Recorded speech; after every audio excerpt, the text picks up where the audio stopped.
Going on, everybody? Demarco and Eric here with another episode of Deadlifts, Dogs, and Dad Jokes.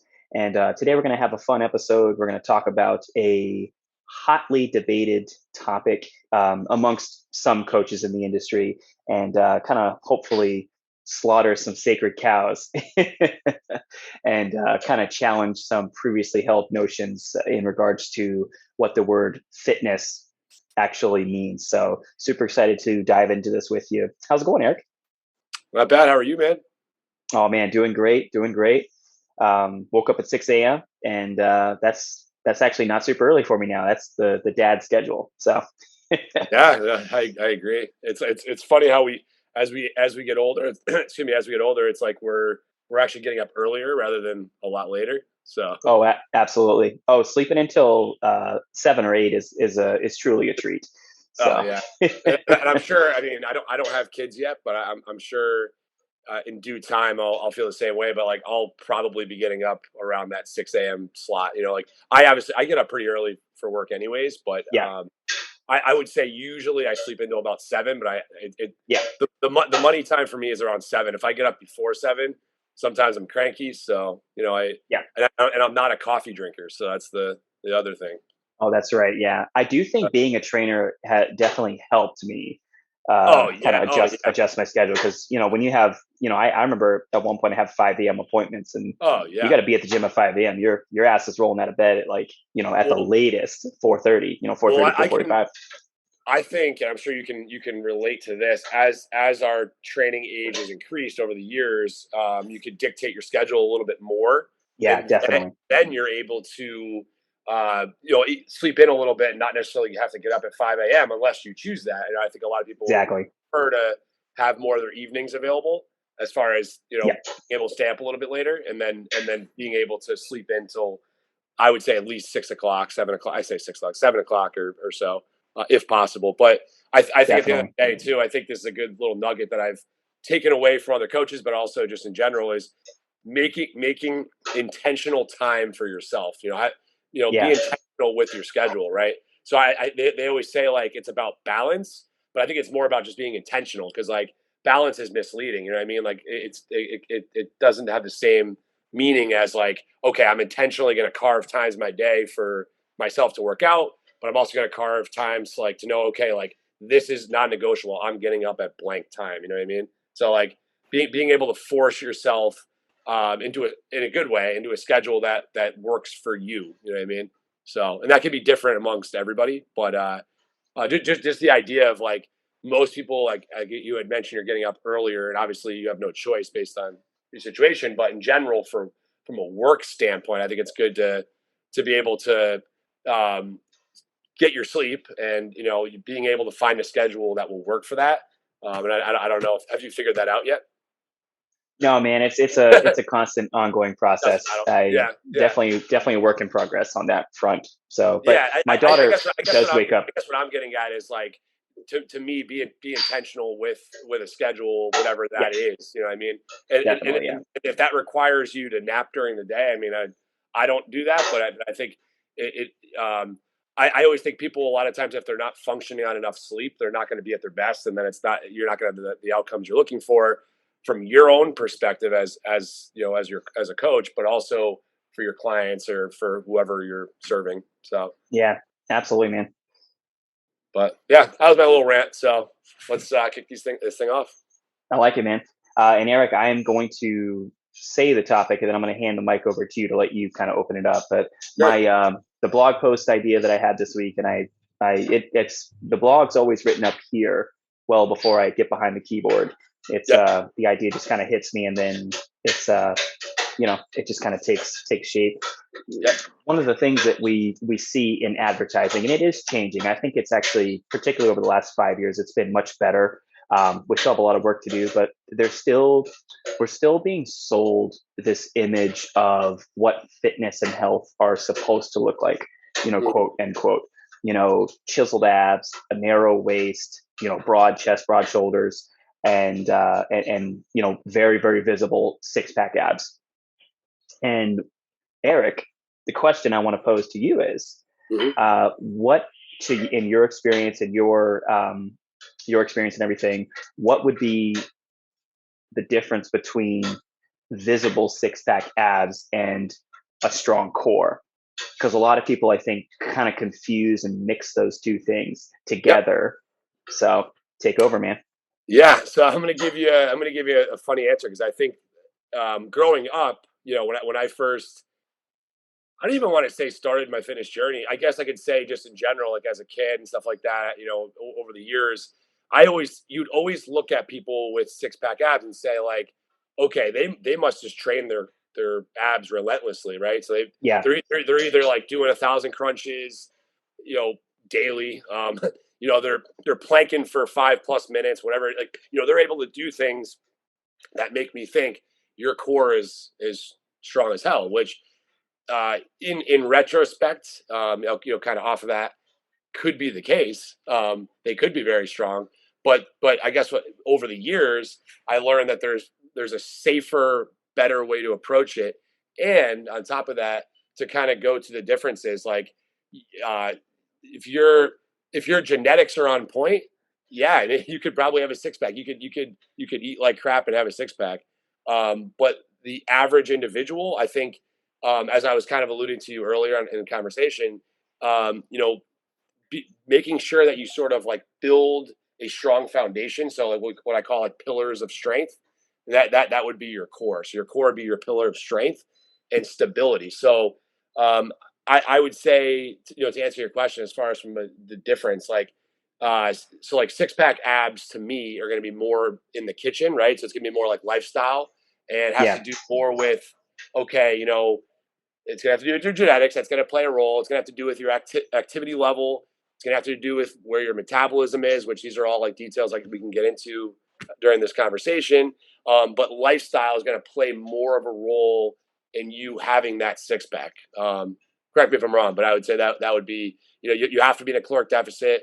You have to get enough protein in. Like there's factors. I say that you have to, but there's factors that will play into from a lifestyle standpoint, heavily on whether you'll have a six pack. To the other point, from a training perspective, as I sort of was alluding to with the pillars of strength, focusing on exercises that are going to help build your posture, your performance, longevity. So like your core. Basically, I look at it this way. There's all these muscles in your core. Without getting, I mean, I don't need to go into every muscle group in your core. People don't care probably about that. But like I said, your traditional stuff like your Russian twists and your endless crunches and all that kind of stuff, I think are a thing of the past, honestly, as far as making that the priority. I think a lot of times, like when people thought about their core, that's where they were like, okay, those are the things I need to do. I think we're starting to, as far as educate more individuals, the that approach probably is not as efficient and is only going to long term probably affect your back and like I say back, it's just longevity of being able to stay healthy. So I think focusing on areas of your core, like I always like break up into pieces. So like I'm sure like okay, we have what we call, so basically when I think of the core, it's anti-extension, anti-flexion, anti-lateral flexion. So these are like different movements of the core. So I think of it as movements, kind of like movements rather than muscles, kind of like we do with program.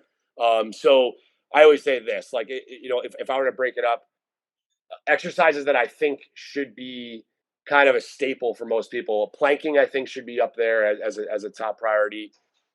Things like dead bugs and bird dogs, so those are good core stability movements. Things like farmer carries, things like chops and lifts. Mm-hmm. All are good exercises. Um, so I always think, like, again, like pick a small menu of movements, much like you would with a normal program, and get really really good at those, and then slowly progress over time. Um, at the end of the day, it's like, okay, our goal is to really really we want our spine to be healthy, right? And be able to do that, you need to make sure that you're addressing those patterns, as far as the anti-flexion, anti-extension, um, in understanding that flexion extension, or excuse me, those movements, resisting your flexion, extension, and the rotation, if you're doing those as far as like over the course of time, you're going to build a stronger pillar, which will help contribute to a six pack. Again, assuming that we are, the lifestyle factors are in play and that we're progressing elsewhere too. Like I said, you want to be able to make sure you're getting stronger. Building your strength, which is going to be huge for again muscle growth and long term development with metabolism. But also again in general, and a lot of it's going to be factored into genetics and activity level too. So you could do all the ab work in the world, but if you're not eating well, if your activity level is overall lower, then that can affect being able to get six pack abs. Does that make sense? Yeah, absolutely, man. Yeah. So I kind of ranted a little bit, but you get the idea of sort of where I'm going with that, right? Yeah, no, I think that was great. I think you brought up some very, very good points. And the main one I want to address to start off with is you mentioned the 1,000 crunches, 1,000 sit-ups a day. Yeah. Bruce Lee, of course, popularized that, back in Yeah. the 1960s when he was training. And was obviously a physical specimen. He was just a total outlier in every metric. I can't even come close to thinking of somebody that could generate as much power and could move as much weight as someone his size. And even after he hurt his back, he was still very, very formidable. But it's funny. People they think about Bruce Lee, and then I always flash to. You ever seen American Psycho? I know about it. I don't think I've seen Yeah. it. I do know about it. Yeah. Yeah. So it's I don't know if I've seen it though. Yeah. So it's a very young Christian Bale. And he, in the very opening scene of the movie, it shows his workout and skincare routine, and one of his things is he does like 1,000 or whatever crunches, I think, throughout his day, and people see that and they think, oh, cool, if I do that, then I'm good. Did I lose you? I lost you. There you go. Okay, good. So people, they think, oh, if I do crazy high amounts of volume with core training, direct core training, then that's going to lead to visible abs. And you and I both know that's just not true. With Bruce Lee in particular, he obviously trained his body very, very hard. He was doing martial arts. He was running. He was lifting weights. He was doing Olympic lifting. He was boxing. He was doing all kinds. He really was doing mixed martial arts before mixed martial arts became a thing. It was his training modality because he really didn't have a style. And then ironically, he kind of created his own. But anyways, he was eating raw natural foods. He wasn't eating any processed food. Like he was basically doing paleo before paleo was a thing, decades before it was even invented. So his nutrition and his training and obviously his genetics contributed to him having visible abs. Now he had both. He also had a very strong core. But my main point is that you can have visible abs, but also not have a strong core. Mm-hmm. And vice versa. Because when you see your abs, you see a quote unquote chiseled six pack. That simply means that your body fat percentage is low enough for you to see. Yeah, everyone has abs. Whenever someone comes in, they say, I want to have abs. Like you have abs, your body wouldn't function properly without them. You need your, rectus abdominis, internal, external obliques, erector spinae, abdominal wall. Like you need all of those muscles. They perform very important functions to stabilize the trunk and the spine. But I know plenty of lifters, plenty of fighters, plenty of just athletes in general that they don't have visible abs, but they are very strong and can kick both our asses. The person who I'm actually featuring in this week's blog post, Damali Frazier, she's a Muay Thai fighter. She could knock your ass out with one kick or one elbow. And I dare you to say that she doesn't have a strong core. Right. And you will learn the error of your ways. So I think my main thing with this week's podcast was just to fight the narrative that's being sold in advertising and marketing, in that if you don't have visible chiseled six pack abs, then you're not strong, healthy, fit, and worthy. That's basically what's being sold to people. They're being sold bill of goods. I totally agree. So let me challenge you a little bit. Give me like your top 5 ways to get that six pack. So like, what if someone's like, hey, like I want a six pack. Like what would be your ways to getting there? Yeah. Just So five quick bullet points. yeah, for sure. So I'm not going to reinvent the wheel here. Nope. There's nothing fancy about my program. No, there's nothing. I'm just Caloric deficit, you know, avoiding, not totally avoiding, but limiting your processed foods, drinking enough water, and limiting your alcohol intake. I mean, those would be the main ones there. And but again, it all depends on what you want to do. If you're an actual competitive fighter and you need to make weight for a competition, or you're Olympic weightlifter, or a bodybuilder, or you're an action movie star, or a model, of course those, that's your job, and your income and your livelihood is attached to maintaining a certain aesthetic. And that's what you need to do in order to get that check. So that's a totally different conversation. But if you're an average everyday Joe, I'm here to tell you, you can be strong, you can be healthy, you can be fit, and not have visible abs. Mm-hmm. And a lot of people are afraid to admit that, there's just this huge misconception to where you have to have chiseled six-pack abs in order to, be fit and healthy. Honestly, I don't know what my body fat percentage is because I haven't checked it in so long, but I always, whenever I reduce the intake and I diet myself down a little bit to get more visible abs, I lose some of my top end strength. I'm cranky because I'm cutting back on my calories. I'm not eating as much because I'm in a deficit, and my workouts suffer. When I am not worried about those things and I'm just eating to fuel my workouts and my performance, I've got a little bit more around the midsection. But I'm going to be totally honest with you. Nothing really changes. I mean, it's cool. You can take a picture in a selfie and all that stuff. Say, "Oh, look at my hard work," blah blah blah. But there's no difference between me at 12 to 15% body fat, or say 11 to 8% body fat. Right. Yeah. To even add to that too. What was that last part? I said nothing changes. I mean, when I got to 9% body fat and I could see my abs and everything, I didn't magically become a better person and find happiness and wake up with $1 in my bank account. I'm going to be honest, nothing changed. In fact, I was just grumpy. Yeah. Have you ever read the article, The Cost of Getting Lean? It's a precision nutrition article. No, I haven't. I don't know if you want to throw that in the notes, the blog notes, as far as for people to go to the link, but it's through precision nutrition, and basically it'll say like, okay, if you want to get down to like X body fat, here's the things you may need to do. I mean, there's going to be like a bullet point list of like, okay, you need to do these things to maintain this body fat. And I always say like, what's the cost of that, right? So I always think to myself, like, if some client comes to you with a goal of X body fat, whatever that is, they may not know what that entails, especially with genetics playing a role, right? I mentioned genetics. I think if your genetics, unfortunately, some people aren't gifted. Like you look at like bodybuilders or whatever, like people, that you see on TV or whatever, their genetics can be completely different than yours. So it might take less effort for them. I'm not saying that obviously they had to work for it, but some people it takes less effort than others.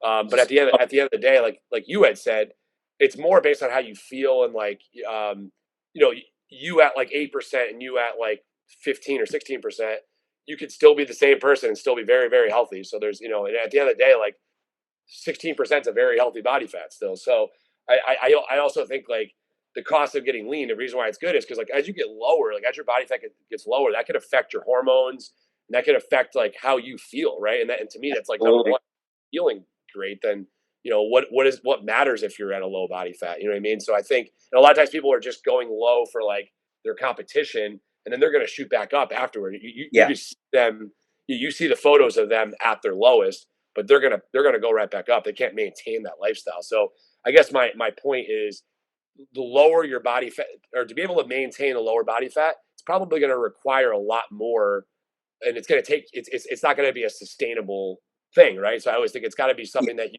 sustain forever, really, more or less, and not just for like a month or 2 months or 6 months or whatever. It's something you should be able to maintain for a long time.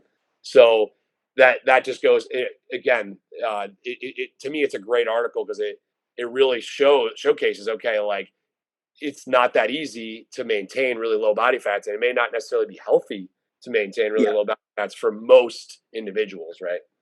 Oh, I couldn't agree more. And I'll be honest with you, man. I'm guessing. I really don't know. I'm probably Yeah. somewhere between 12 and 15, probably closer to 15 right now. Yeah. And That's I'll not be bad at honest. all. At Yeah. 31, almost 32 years of age, I look back at let me see, probably 20, 25, 26-year-old Demarco that was at that time at 9% body fat. I would kick his ass any Yep. day in a Yep. lift, in a fight, anything. I mean, I'm way stronger now. My conditioning is through the roof. I'm proud to say, as a result of amazing programming and my awesome coach Sean, I can do 100 swings in 10 minutes with the 48 kilogram kettlebell. So And let's if I would have attempted that back then, I would have died. Dude, that's awesome. That's great, man. And like I said, I think it's a testament of like longevity too, as far as like, Yeah. you're, to me, if you're injured all the time, you won't be able to train anyway. So I think having Sean as your coach and just in general following a good training, even if you follow an okay program, but you're consistent with it, you're probably going to make good progress. But if you're following from a coach and you're getting good advice from them, like long term, that's going to pay off for you as far as on all facets. So I think, I think obviously you've done really well with what you're doing, and like you said, if you're happy with where you're at and how you feel, then that's all that matters. So, Oh yeah, couldn't agree. I was going to ask you what is your top 5 favorite core exercises, and again, this could be things you give to your clients, but also things that you do a lot that you enjoy. Yeah. So my number one thing I'm going to say really quick is, and this is again not reinventing the wheel here, I try really hard to turn every exercise into a core exercise, because the true function, and I think you and I should go into this deeper into an episode, because this would be really good for our viewers. But the core's primary function, and a lot of people don't realize this, that people that aren't coaches or athletes, the core's primary function is to generate tension, to create stability in the trunk while we are moving our, what we call our distal limbs, arms, legs, whether it's a deadlift, or if we're looking at athletics, swinging a baseball bat or throwing, a high kick or something. The core stiffens to generate tension and create stability in that trunk so that we can generate power, force, move a load, do some kind of, perform some sort of a movement with the limbs, with other limbs, again, athletic sports. So it all comes, that's what the core is truly there for. Now it's also there to resist movement. You were hinting at this earlier when you talk about anti-flexion, anti-extension, anti-lateral, anti-rotation, which is another really good one. So it generates tension in order to resist movement as well. Correct. You look at an NFL lineman, and those guys probably have some of the strongest cores on the planet. The ability to sit there, particularly an offensive lineman that is quite literally there to protect the quarterback and keep him from dying, and hold the guy off, the defensive lineman, for long enough for the quarterback to make the play.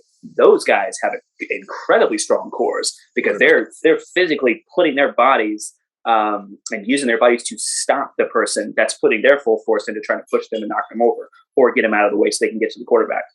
Right. So that's an example of that kind of anti-movement. They're trying to plant themselves into the ground and stop the person from, advancing. So that's to just give you a little bit of a kind of a quick overview. That being said, squat, deadlift, bench press, pull up, push up, any of those compound movements are very good core exercises when done. That being said, I love doing ab exercises. I love feeling my abs work, and I love it when my abs are sore the next day. That's one of my favorite abs and arms. I love it when my abs and arms are sore the next day. So what would be your top 5 ab exercises then? So direct core moves. I love the plank. I think the plank, when done well, is an excellent exercise. I like to add movement because it gets boring just holding a plank.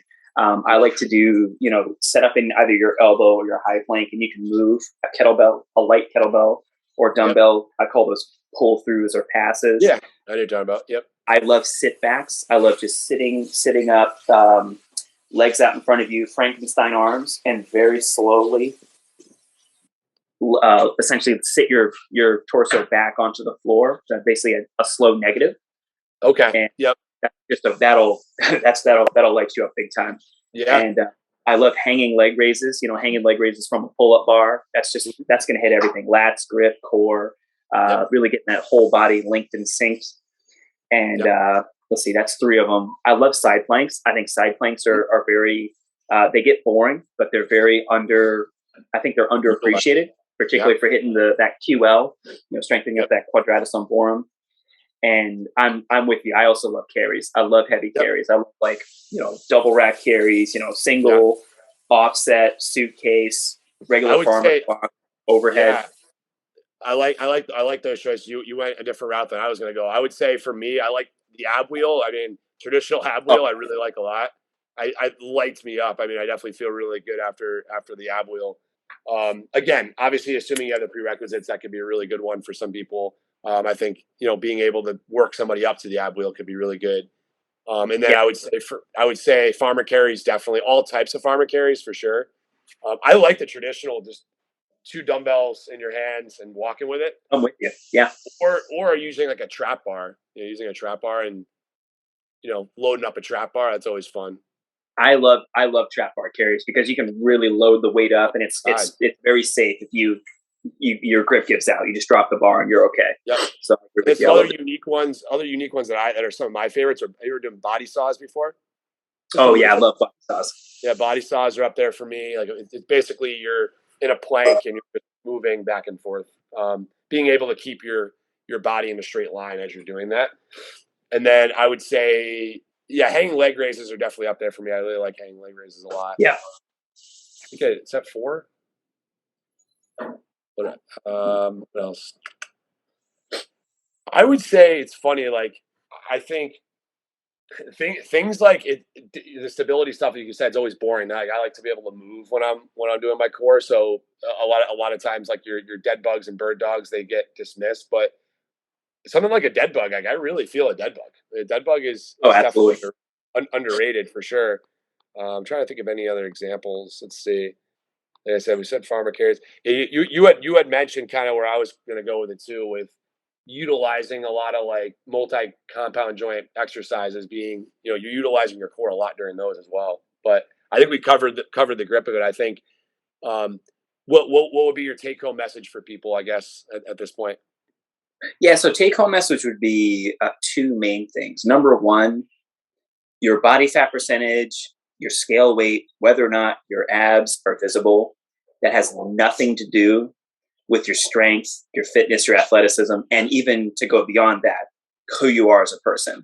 I know it sounds kind of like kumbaya, sitting around the campfire BS, but seriously, your worthiness as a person has nothing to do with your physical conditioning.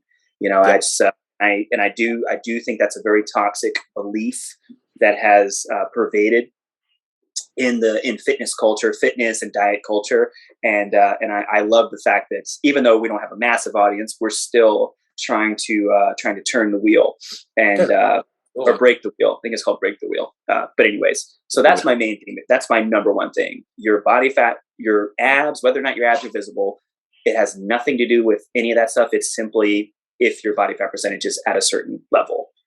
Strong core comes from training. You need to train your core, and the key is to learn how to brace and generate tension in order to create stability in that trunk in order to perform the lift, whether it's a carry, a deadlift, squat, bench press, and or a throw, or throwing a kick, or sprinting, or jumping, all that stuff. So yes, I couldn't agree more. Compound exercises, squat, bench, deadlift, or some variation of those things.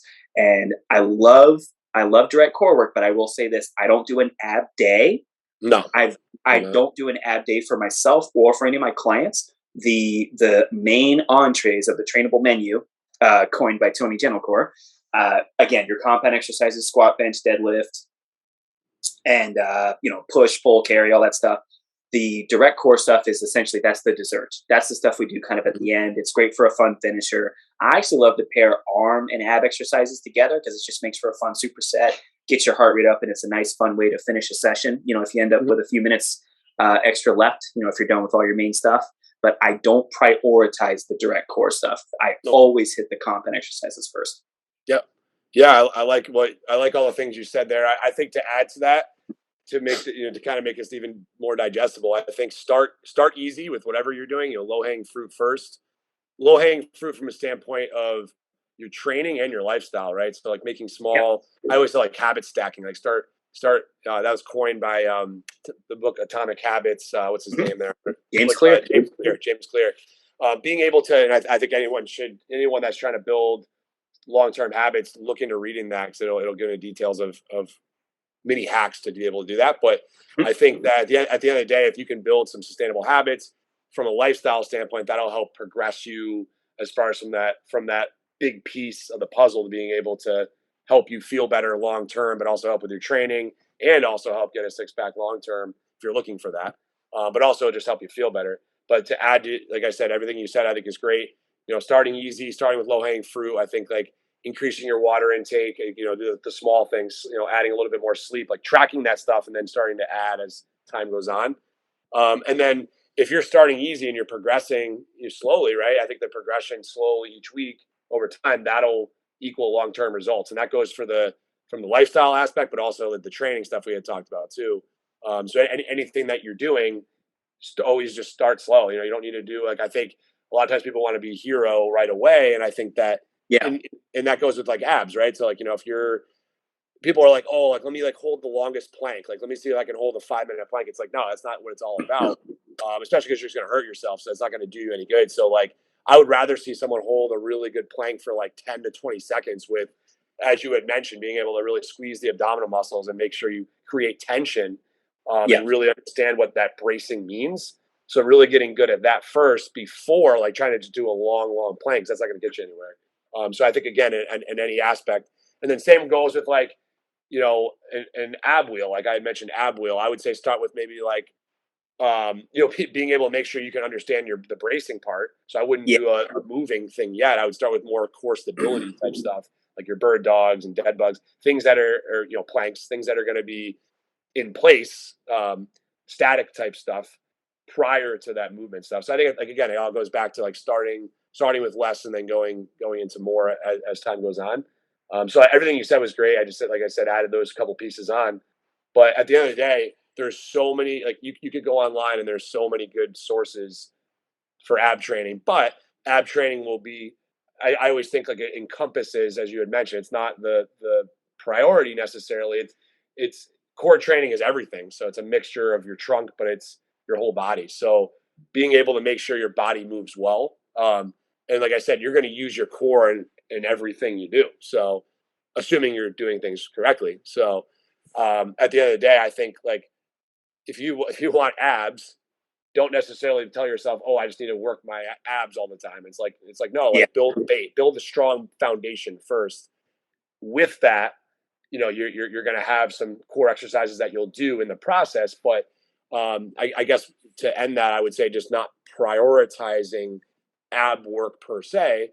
That's where again, getting a coach or finding someone that's knowledgeable that can help you figure out the avenue to take to get to that. You know what I mean? As far as to Yeah. build a strong core, and like you said, then you can get the difference. Like, okay, I could have a strong core without a six pack and still feel and look pretty good still. But at the end of the day, like I said, the cost of getting lean, if you want to be able to like really, really see visible abs, like you said, you could see those, or excuse me, you may not be able to see those abs right away, but over the course of time, as you drop body fat, you would be able to see those abs. So it's, that's a whole other conversation of, okay, how do we drop body fat to be able to really see those abs that you've been working on? But like I said, it all comes down to, is it sustainable long term, whatever you're doing, and how do you feel? If you feel really good, how much does a six pack really mean to you?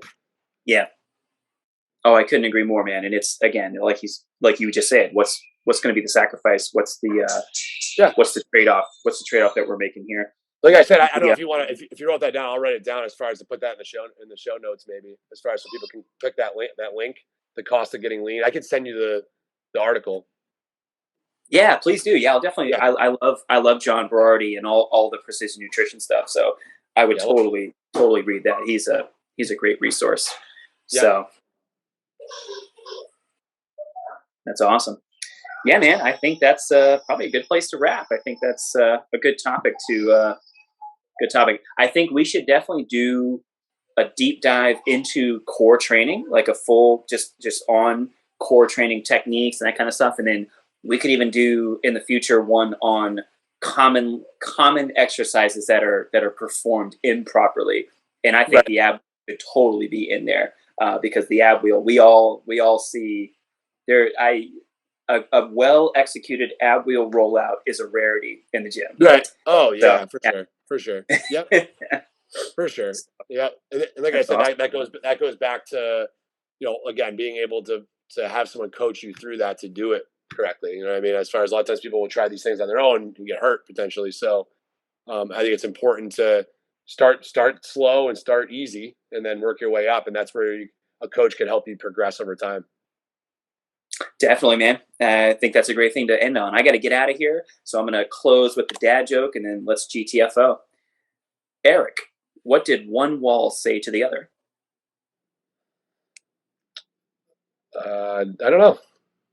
I'll meet you at the corner. Oh, there you go. Yeah. Good for Nice. you. So, You get that online? it's one of my cards, man. One of my You're cards that cheating. Marissa gave me. So gotta love it. We'll want to thank you all so much for watching. Another great episode. More stuff coming in the future. Eric and I are here to help you become your strongest self and have fun along the way. So always remember to train your body, feed your mind.